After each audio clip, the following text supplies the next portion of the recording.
Welcome back, dear students, on my YouTube channel. Dear students, today we are going to explain chapter 4 from the diary of Annie Frank. Before we start this chapter, I want to say to all of you, if you are the new member on my YouTube channel, dear students, please subscribe my channel and share it to your close friends.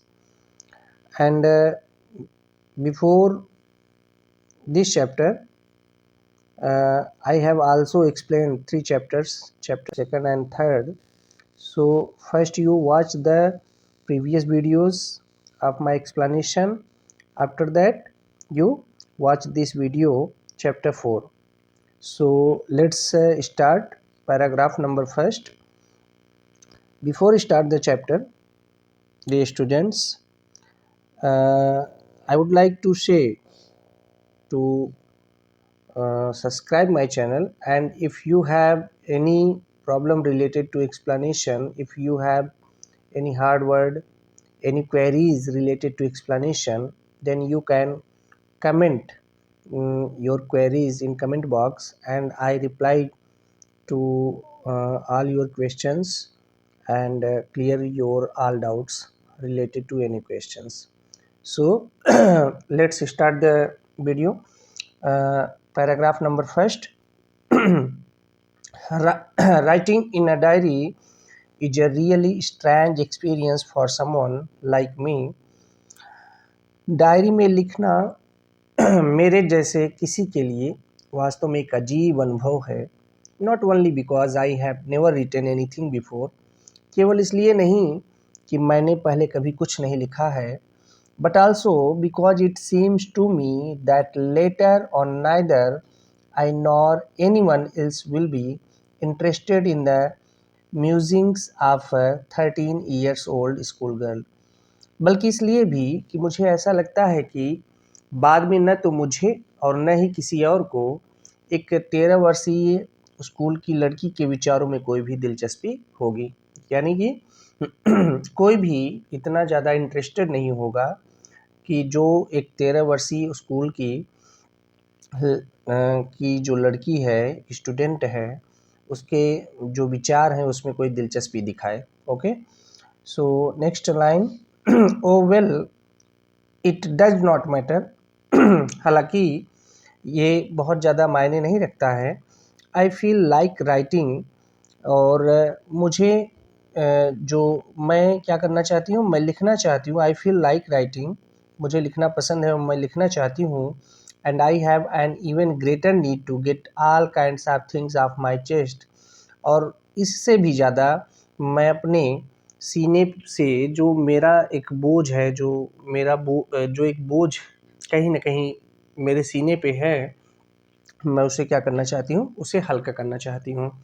यानी कि वो सारी बातें जिन्हें मैं किसी और से नहीं कह सकती हूँ, या जो मेरे पास कोई अपना ऐसा कोई मित्र नहीं है जिसे आप क्या कर सकते हैं, जिसे मैं अपनी बातों को बता सकती हूँ, जो कहीं ना कहीं पेशेंस हो जिसके अंदर, जो मेरी बातों को सुने और मुझे इस बात की भी गारंटी दे कि वो मेरी बातों को किसी और से शेयर नहीं करेगा या करेगी. तो कहने का मतलब ये है कि इतना पेशेंस किसी भी इंसान में नहीं हो सकता है. इसलिए शायद मुझे ऐसा लगता है कि मुझे अपनी बातों को बताने के लिए, या मुझे अपने सीने के भार को हल्का करने के लिए, कहीं ना कहीं मुझे इन चीज़ों को लिखने की ज़रूरत है. और शायद ऐसा करके मैं अपनी उस भार को काफ़ी हद तक क्या कर पाऊँ, कम कर पाऊँ. Okay, clear. So paragraph number first have completed. Next paragraph number second. Paper has more patience than people. अभी हमने आपसे पहले ही कहा कि किसी भी व्यक्ति के अंदर उतनी पेशेंस नहीं होती है जितना पेपर के, यानी कि कागज़ पे. पेपर जैसे, ऐसा क्यों कहा गया? कहा इसलिए गया कि अगर आप किसी चीज़ को पेपर पर लिखते हैं, तो जब तक आप किसी व्यक्ति को उसे पढ़ने के लिए नहीं देते हैं, वो बातें कोई दूसरी व्यक्ति जान नहीं सकता है, पता नहीं कर सकता है. लेकिन अगर आप अपनी बातों को किसी व्यक्ति से कहते हैं, तो वो कहीं ना कहीं आपकी बातों को किसी दूसरे किसी तीसरे या चौथे व्यक्ति से भी कह सकता है, इसकी पॉसिबिलिटी में भी बनी रहती है। तो paper has more patience than people, कागज में मनुष्य से अधिक धैर्य होता है। I thought of this saying on one of those days when I was feeling a little depressed and was sitting at home with my chin in my hands. मैंने इस कथन के बारे में उन दिनों विचार किया जब मैं थोड़ा उदास महसूस कर रही थी और अपनी ठुड्डी को अपने हाथों में रखे हुए घर पर बैठी हुई थी। Bored and listless, wondering whether to stay in और गो आउट, बिल्कुल उदास, व्याकुल और निरुत्साहित होकर के यह सोच रही थी कि मुझे घर पर रुकना चाहिए या बाहर जाना चाहिए। I finally stayed where I was brooding, और अंत में मैं जहाँ थी वहीं चिंतन करते हुए मैं क्या हो गई, रुक गई। Yes, paper does have more patience. हाँ, पेपर में, कागज में बहुत अधिक धैर्य होता है। And since I am not planning to let anyone else read this stiff-backed notebook, grandly referred to as a diary, unless I should ever find a real friend, it probably would not make a bit of difference. ध्यान दीजिएगा यहाँ से, I am not planning to let anyone else read this stiff-backed notebook, grandly referred to as a diary. और क्योंकि मैं यह योजना बना रही थी कि इस सख्त कवर वाली नोटबुक, जिसे शान से डायरी कहा जाता है, मैं तब तक किसी और को पढ़ने ना दूं जब तक कि मुझे कोई सच्चा मित्र नहीं मिल जाता। Unless I should ever find a real friend, जब तक मुझे कोई सच्चा मित्र नहीं मिल जाता। It probably would not make a bit of difference, और संभवतः इससे बहुत ज़्यादा फर्क नहीं पड़ेगा। ठीक है, so paragraph number second have completed. Next paragraph number third. Now I am back to the point that prompted me to keep a diary in the first place. अब मैं उस बिंदु पर वापस आती हूँ जिसने मुझे पहली बार एक डायरी रखने के लिए प्रेरित किया। I don't have a friend, मेरा कोई दोस्त नहीं है। Let me put it more clearly, मैं इस बात को और स्पष्ट कर दूँ। Since no one will believe that a 13-year-old girl is completely alone in the world, क्योंकि कोई भी इस बात पर विश्वास नहीं करेगा कि एक 13 वर्षीय लड़की दुनिया में पूरी तरीके से क्या है, अकेली है। एंड आई एम नॉट, और मैं अकेली नहीं हूँ। I have loving parents and 16-year-old sister, मेरे पास स्नेही माता पिता हैं और एक 16 वर्षीय बहन है। And there are about 30 people I can call friends, और लगभग 30 ऐसे व्यक्ति हैं जिन्हें मैं मित्र कह सकती हूँ। आई हैव अ फैमिली, मेरा एक परिवार है। Loving aunts and a good home, और मुझे प्यार करने वाली चाचियाँ हैं और एक अच्छा घर है। No, on the surface I seem to have everything, और ऊपरी तौर पर लगता है, नहीं, ऊपरी तौर पर लगता है कि मेरे पास सब कुछ है। यानी कि अगर आप ऊपर से देखते हैं तो मुझे ऐसा लगता है कि सबको ऐसा लगेगा कि मेरे पास वो सारी चीज़ें हैं जो एक आम इंसान के पास होनी चाहिए। Except my one true friend, सिवाय एक सच्चे मित्र के। All I think about when I am with friends is having a good time. और जब मैं अपने मित्रों के साथ होती हूँ तो मैं अच्छा समय व्यतीत करने के बारे में सोचती हूँ। I can't bring myself to talk about anything but ordinary everyday things. और कहीं न कहीं मैं केवल सामान्य प्रतिदिन की चीज़ों के अतिरिक्त किसी भी संबंध में बातें नहीं कर सकती हूँ। We don't seem to be able to get any closer and that's the problem. और हम करीब आने के योग्य दिखाई नहीं देते हैं और यही सबसे बड़ी समस्या है. Maybe it's my fault that we don't confide in each other. शायद यह मेरी ही गलती है कि हम आपस में एक दूसरे से निजी बातें नहीं कर सकते हैं. But confide in each other. In any case, शायद जो भी हो, जैसा भी हो, that's just how things are. चीज़ें ऐसी ही हैं. And unfortunately, they are not liable to change. और दुर्भाग्य से इन्हें बदला भी नहीं जा सकता है. And this is why I have started the diary. और यही कारण है कि मैंने क्या किया, मैंने डायरी लिखना शुरू किया. So the students paragraph number 3 have completed. Now we are going to explain paragraph number 4. If you have any hard word in third paragraph, you can comment in comment box. Okay, so paragraph number 4. To enhance the image of this long awaited friend in my imagination, अपनी कल्पना में लंबे समय से इस प्रतीक्षित दोस्त की छवि को बढ़ाने के लिए I don't want to jot down the facts in this diary the way most people would do. कह रहे हैं कि मैं इस डायरी में तथ्यों को संक्षेप में लिखना नहीं चाहती हूँ जिस तरह से अधिकांश लोग करते आते हैं, ठीक है, या करते हैं.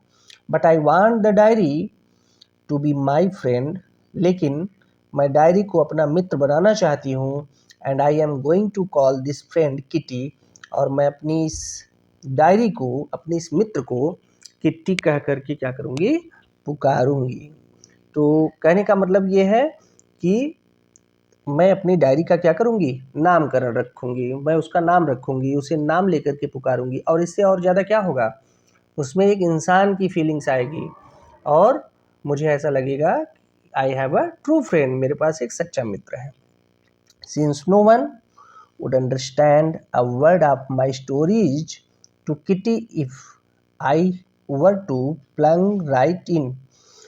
ध्यान दीजिएगा. Since no one would understand a word of my stories to Kitty if I were to plunge right in. चूँकि कोई भी किट्टी को लिखी मेरी कहानियों का एक शब्द भी नहीं समझेगा अगर मैं सीधे इसी की बातें करूँगी.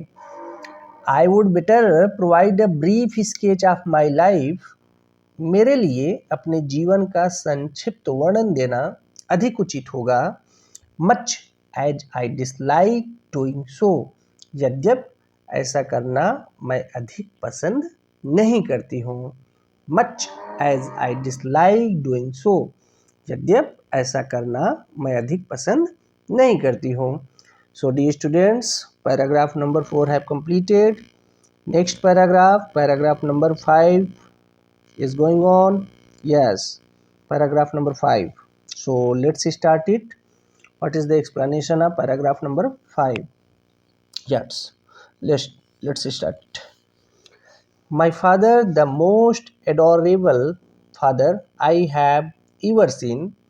मेरे पिता जो सबसे प्रिय पिता हैं, ध्यान दीजिएगा. My father, the most adorable father I have ever seen. क्या कहती है कि मेरे पिता सबसे प्रिय पिता हैं. भाई देखिए, पिता या माता जो भी हो, पेरेंट्स क्या है, बच्चों के प्रिय होते हैं. वो कैसे भी हो, बच्चे हमेशा उन्हें अपनी कहानियों में अच्छा ही बताते हैं और होना भी चाहिए. हालांकि ऐसा नहीं है कि माता पिता अच्छे नहीं होते हैं. हंसी मुझे इस बात पे आ रही है कि आप लोग सोच रहे होंगे सर क्यों हंस रहे हैं.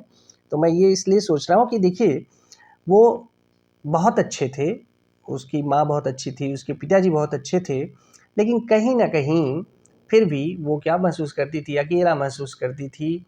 उसके पास एक सच्चा मित्र नहीं था. शायद एक ट्रू फ्रेंड की कमी जो होती है वो जीवन में हमेशा बनी रहती है और उसकी कमी को वही पूरा कर सकता है. So let's start. What is the first line of this paragraph? My father, the most adorable father I have ever seen, मेरे पिता तो शुरू करते हैं। Dear students, my father the most adorable father I have ever seen, मेरे पिता जो सबसे प्रिय पिता हैं, ध्यान दीजिएगा, did not marry my mother until he was 36 and she was 25। उन्होंने मेरी माता से तब तक विवाह नहीं किया जब तक वह 36 वर्ष, यानी ध्यान दीजिएगा वो 36 वर्ष के नहीं हो गए तथा मेरी माँ 25 वर्ष की नहीं हो गई। And my sister Margot was born in Frankfurt in Germany in 1926। मेरी बहन मार्गोट का जन्म जो है 1926 में जर्मनी के फ्रैंकफर्ट शहर में हुआ था। आई वॉज बॉर्न इन 12 जून 1929। मेरा जन्म 12 जून 1929 को हुआ था। And I lived in Frankfurt until I was 4। और मैं फ्रैंकफर्ट शहर में तब तक रही थी जब तक मैं 4 वर्ष की नहीं हो गई थी। यहाँ से my father immigrated to Holland in 1933। मेरे जो पिताजी थे वे 1933 में हॉलैंड को प्रवास पर गए थे। ध्यान दीजिएगा, हॉलैंड के प्रवास को गए थे। और ध्यान दीजिएगा, Holland in 1933। My mother Edith Hollander Frank went with him to Holland in September. ध्यान दीजिएगा, और मेरी माता एडिथ हॉलैंडर फ्रैंक उनके साथ सितंबर में क्या की थी, हॉलैंड चली गई थी। Margot while Margot and I were sent to Aachen to stay with our grandmother। जबकि मेरी जो सिस्टर थी मार्गोट और मुझे हमारी दादी के साथ रहने के लिए आचेन भेजा गया था। Margot went to Holland in December. Margot जो है वो दिसंबर में क्या होती है,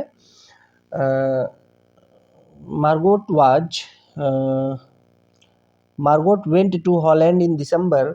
मार्गोट जो है वो दिसंबर में कहाँ चली गई, हॉलैंड चली गई। और इसके बाद क्या होता है, एंड आई फॉलोड इन फरवरी, और मैं भी फरवरी में उसका क्या की, अनुसरण की। When I was plank down on the table as a birthday presents for Margot. और मुझे मार्गोट के जन्मदिवस पर उपहार स्वरूप मेज पर क्या कर दिया गया था, पटक दिया गया था। So last line, when I was plank down on the table as a birthday present for Margot. यानी कि ध्यान दीजिएगा, पहले ही मार्गोट जा चुकी थी और दिसंबर में, और उसके बाद फरवरी में मुझे भी उसको फॉलो करना पड़ा। और लगभग मार्गोट के जन्मदिन के दिन मुझे उसकी टेबल पर क्या कर दिया गया था, बर्थडे गिफ्ट के तरीके से पटक दिया गया था। So this is paragraph number 5। Dear students, next paragraph number 6। I started right away at the Montessori nursery school. मैंने तुरंत ही मॉन्टेसरी नर्सरी स्कूल में पढ़ाई अपनी क्या कर दी थी, आरंभ कर दी थी। I stayed there until I was 6। मैं 6 वर्ष की होने तक वहाँ रही। और इसके बाद क्या होता है, eight which time I started in the first form. और जिस समय मैंने पहली कक्षा में शुरुआत की थी। In the 6th form my teacher was Mrs Kuperus the headmistress. और 6ठी कक्षा में मेरी अध्यापिका श्रीमती कुपेरस थी। At the end of the year we were both in tears as we said a heartbreaking farewell. और लगभग वर्ष के अंत में हम दोनों अश्रुपूर्ण थे। अश्रुपूर्ण मतलब आंसुओं से भीगे हुए थे, जब हमने एक दूसरे को क्या किया, हृदय विदारक, हार्ट ब्रेकिंग, हृदय विदारक जो है फेयरवेल दिया, विदाई दी, अलविदा बोला। इन द समर ऑफ 1941, 1941 की गर्मियों में, ग्रैंड माँ फेल इल, दादी बीमार हो गई, and had to have an operation, और उन्हें ऑपरेशन करवाना पड़ा। So my birthday passed with little celebration, इसलिए मेरा जन्मदिन बिना उत्सव के ही बीत गया। So dear students, paragraph number 6 I have completed, and next remaining paragraphs we will be cover in next video. So today I have completed the explanation, and if you have any queries, if you have any words that's meaning you have not understand, then you comment it in comment box. I reply to your questions and clear your all doubts. और मैं आप सबसे ये कहना चाहता हूँ कि बचे हुए जो पैराग्राफ्स हैं उन्हें हम नेक्स्ट वीडियो में कवर करेंगे पार्ट 2 में। ये पार्ट 1 है और इसके बाद पार्ट 2 आएगा। सो आप सभी लोग सारे एक्सप्लेनेशन को देखते रहिए, वीडियोस को अच्छे से वॉच करिए, एक्सप्लेनेशन को समझिए और रिलेटेड क्वेश्चंस के आंसर देने का प्रयास करिए। और चैनल पे जो बच्चे नए हैं वो अपने क्या करें, वो चैनल को सब्सक्राइब करें, शेयर करें, अपने दोस्तों को बताएं, और आपके लिए वीडियोस ऐसे ही हम लाते रहेंगे। बस आप लोग ज़्यादा से ज़्यादा चैनल को सब्सक्राइब करिए, लाइक करिए, जिससे हमारा भी क्या हो, मोटिवेशन, जो मोटिवेशन एक होता है अंदर का, वो क्या रहे, पढ़ता रहे, मैं भी मोटिवेट होता रहूं। आपके जो लाइक हैं, आपके जो कमेंट हैं, ये मोटिवेशन का काम करते हैं हमारे लिए। तो आशा करता हूं कि आप सभी लोग अच्छे होंगे, चीज़ों को समझ पाए होंगे।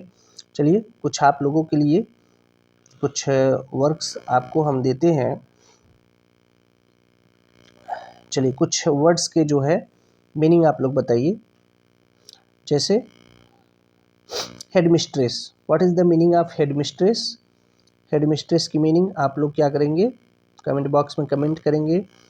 इसके बाद हार्ट ब्रेकिंग, हार्ट ब्रेकिंग की भी मीनिंग आप लोग कमेंट बॉक्स में कमेंट करेंगे।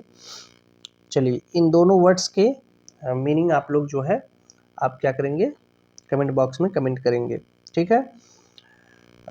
Dear students, I hope you all will understand all the points very well, and if you have any queries related to explanation then you can comment in comment box. आज के लिए इतना ही। आप लोग खुश रहिए, मस्त रहिए, चीज़ों को देखते रहिए, लाइक करिए, शेयर करिए। आज के लिए इतना ही। Okay, thank you.